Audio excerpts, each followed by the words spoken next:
I'm Larry Davenport, and it's time for a Psalm Thought. Today, let's talk about gut feelings.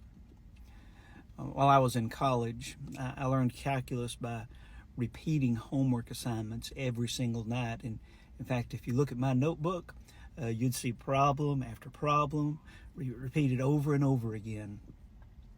One of the professors that I had, he was a triple doctorate. He would come to class an hour early. That was what he called his office hours, and several of the students would gather together in that classroom. We'd group our desk around the board, and he would work problem after problem after problem from our homework assignments, and it was a great way to learn math. Well, then I had another calculus teacher. Now, this teacher had a little different philosophy. What he would do, he would come into the classroom and he would write the problem on the board, and then underneath the problem, he would write the solution. And he would keep going with this entire process. Problem, solution, problem, solution, problem, solution. Well, this wasn't the way we had learned. He would never show the work that goes between the problem and the answer.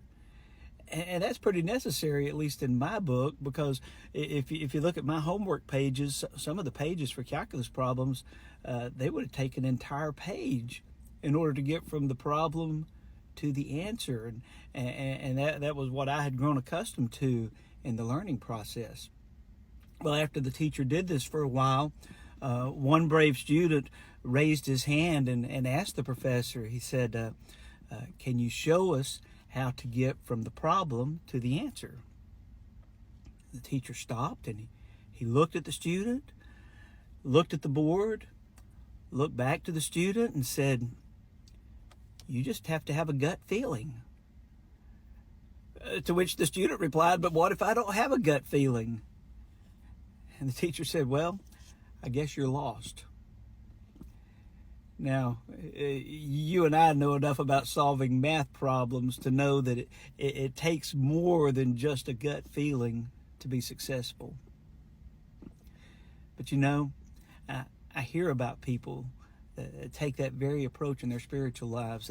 They trust their gut feelings. They trust their intuition. They insist on following their heart. And I'm sure there's a place for gut feelings, but we need to be guided by more than just feelings in this life, don't we?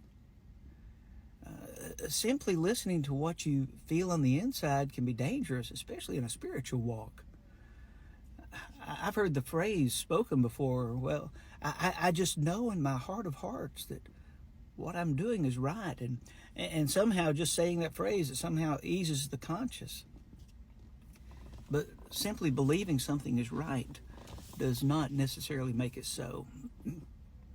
1 Corinthians chapter 10 and verse 12 says, let him who thinks he stands take heed lest he fall. So it seems that it's possible to follow our hearts, but be headed in the wrong direction, especially if God's word isn't guiding that intuition. I can't help but notice a thread that runs through Psalm 119, hinting that life consists of more than just gut feelings. There has to be intent. We must be intent on filling our life up with God's word, so that our heart is so full of the wisdom from the scriptures that then and only then can we start to follow our intuition, because the things that are directing our heart and our conscience, it's been placed there by God. Look at Psalm 119, verses 167 through 173. We're given some practices that will equip us with a godly intuition. Let me just share a few. My soul keeps your testimonies. I love them exceedingly. All my ways are before you. Give me understanding according to your word. Deliver me according to your word. My lips pour forth praise. My tongue shall speak your word. Let your hand be ready to help me. You see, if your intuition is being fueled by God's word, then by all means, follow your intuition, follow your heart, trust your gut. I want to go to heaven, and I know you do too.